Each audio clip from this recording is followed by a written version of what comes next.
ನನ್ನ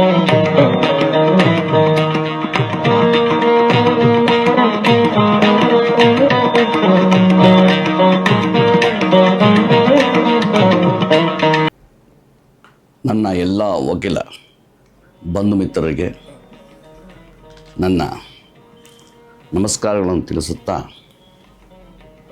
ಇದಾಗಿ ಕರ್ನಾಟಕ ರಾಜ್ಯ ಪರಿಷತ್ ಚುನಾವಣೆ 11/3/2026 ನಡೆಯಲಿದೆ.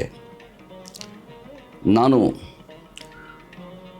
ಸಹ ಒಂದು ಅಭ್ಯರ್ಥಿಯಾಗಿ ಈ ಒಂದು ಕರ್ನಾಟಕ ರಾಜ್ಯ ಪರಿಷತ್ ಚುನಾವಣೆಯಲ್ಲಿ ಭಾಗಿಸುತ್ತಾ ಇದ್ದೇನೆ. ನನಗೆ ಕ್ರಮ ಸಂಖ್ಯೆ that is called ballot number 98 ಅಂತ ಕೊಡಲಾಗಿದೆ.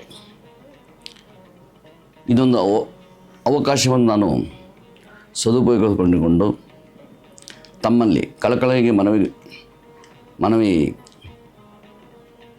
ಮಾಡುವುದು ಏನೆಂದರೆ, ಈ ಪ್ರಿಫರೆನ್ಷಿಯಲ್ ವೋಟ್ ಏನು ಮೊದಲನೇ ಪ್ರಾಶಸ್ತ್ಯ ವೋಟ್ಗಳನ್ನು ಕೊಡಬೇಕು ಅಂತ ಎಲ್ಲರೂ ವಕೀಲರು ಈ ಚುನಾವಣೆ ಕೇಳ್ತಾ ಇದ್ದಾರೆ.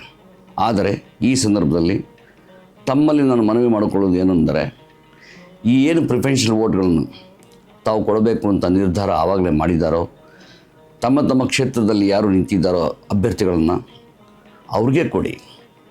ಯಾಕಂದರೆ ಮೊದಲನೇ ಆದ್ಯತೆ ಅವರಿಗೆ ಕೊಡಬೇಕಾಗಿರೋಂಥದ್ದು.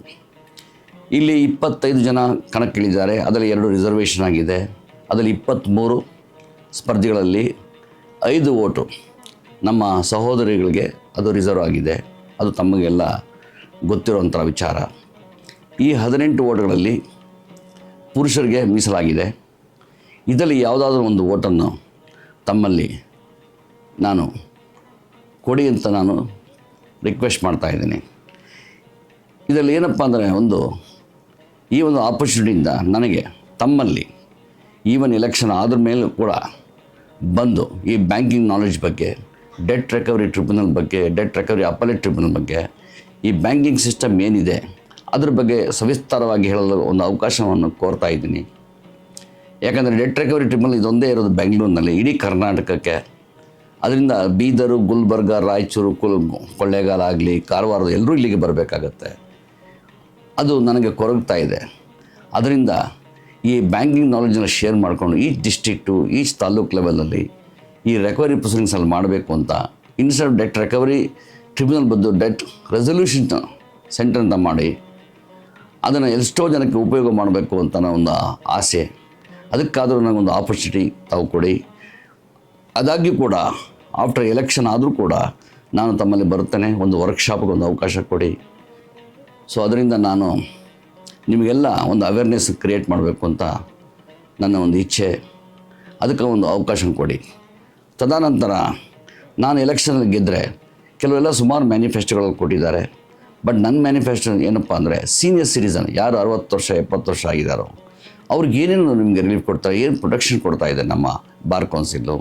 ಜೊತೆಗೆ ಸ್ಟೈಫಂಡ್ ಯಾವ ಥರ ನಮ್ಮ ಯಂಗ್ಸ್ಟರ್ಸ್ಗೆ ಎನ್ರೋಲ್ಮೆಂಟ್ ಆಗಿರೋರು ಯಾವ ಥರ ಕೊಡಬೇಕು, ಮೆಟರ್ನಿಟಿ ಬೆನಿಫಿಟ್ ಯಾವ ಥರ ಎಕ್ಸ್ಟೆಂಡ್ ಮಾಡಬೇಕು ನಮ್ಮ ಸಹೋದರರಿಗೆ. ಅದಾಗಿ ಕೂಡ ಪೆನ್ಷನ್ ಸ್ಕೀಮ್ ಅಂತ ಏನು ಮಾಡ್ತಾ ಇದ್ದಾರೆ, ಅದೇನಾದರೂ ಚಾನ್ಸಸ್ ಇದೆಯಾ ಪೆನ್ಷನ್ ಸ್ಕೀಮ್ ಥರ ಕೊಡ್ಬೋದು ಸೀನಿಯರ್ಗಳಿಗೆ ರಿಟೈರ್ಮೆಂಟ್ ಆದಮೇಲೆ. ಆಕ್ಸಿಡೆಂಟ್ ಅಂದಾಗ ಬರೀ ಡೆತ್ ಬಗ್ಗೆನೇ ಮಾತಾಡಬಾರ್ದು. ಆಕ್ಸಿಡೆಂಟ್ ಆದಾಗ ಹ್ಯಾಂಡಿಕ್ಯಾಪ್ ಆಗಿರುತ್ತೆ, ಅವ್ರುಗಳಿಗೆ ಏನು ನೋಡಬೇಕು.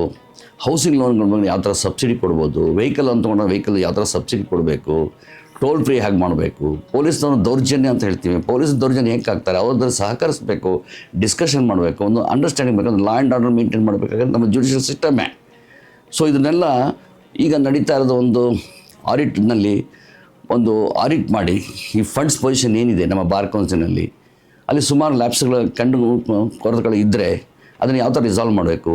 ಜೊತೆಗೆ ಝೂಮ್ ಮೀಟಿಂಗ್ ಥರ ಮಾಡಿ ಆಯಾ ಪ್ರದೇಶದಿಂದ ಇಂಟ್ರಾಕ್ಷನ್ ಮಾಡಿ ಅವ್ರುಗಳ ಒಂದು ಪ್ರಾಬ್ಲಮ್ಸ್ಗಳನ್ನ ಸಾಲ್ವ್ ಮಾಡಿಕೊಂಡು ಅಲ್ಲಿರೋ ಅಸೋಸಿಯೇಷನಿಂದ ಅಲ್ಲಿರೋ ಪ್ರೆಸಿಡೆಂಟು, ಸೆಕ್ರೆಟ್ರಿ ಇವುಗಳಿಂದ ವಿಷಯಗಳನ್ನು ಸಂಗ್ರಹಿಸಿ ಒಂದು ಝೂಮ್ ಒಂದು ಏನಿದೆ ವಿಡಿಯೋ ಒಂದು ವ್ಯವಸ್ಥೆಗಳನ್ನು ಮಾಡಿ ಅದರಿಂದ ನಾವು ಅವರ ಪ್ರಾಬ್ಲಮ್ಸ್ಗಳನ್ನ ಸಾಲ್ವ್ ಮಾಡೋದಕ್ಕೆ ಒಂದು ಪ್ರಯತ್ನವನ್ನು ಪಡಬೇಕಾಗುತ್ತೆ. ಅಲ್ಲಿ ಎಲ್ಲ ಟೈಮಲ್ಲಿ ಆ nook and corner of the Karnataka ಬರೋಕ್ಕಾಗೋದಿಲ್ಲ.